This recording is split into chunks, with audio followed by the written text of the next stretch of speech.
اہم خبر ہے، وزیر اعظم کی زیر صدارت وفاقی کابینہ کا اجلاس جاری ہے۔ ذرائع کے مطابق توشہ خانہ سے متعلق ڈیٹا پبلک کرنے کا فیصلہ کر لیا گیا ہے۔ اس پر مزید بات کریں گے ڈان نیوز کے چیف رپورٹر ثناء اللہ خان سے۔ ثناء اللہ، کیا فیصلہ کیا گیا ہے کابینہ اجلاس میں؟ دیکھیں،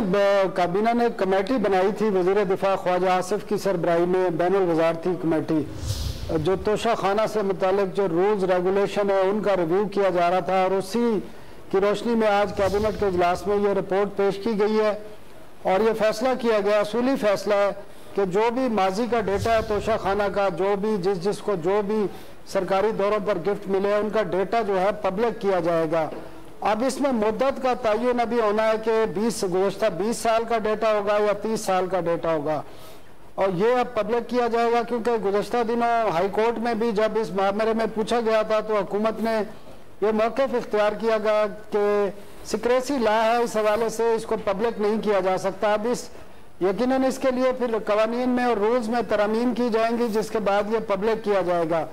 تو کابینٹ نے یہ پرنسپلی جو ہمیں ذرائع نے تصدیق کی ہے کہ اس کا اصولی فیصلہ کر لیا گیا ہے، اور اب یہ دیکھنا ہے کہ کتنے دن میں اور کتنی مدت کا ڈیٹا جو ہے وہ پبلک کیا جائے گا، اور عوام کو پتہ چل سکے گا کس کس حکمران نے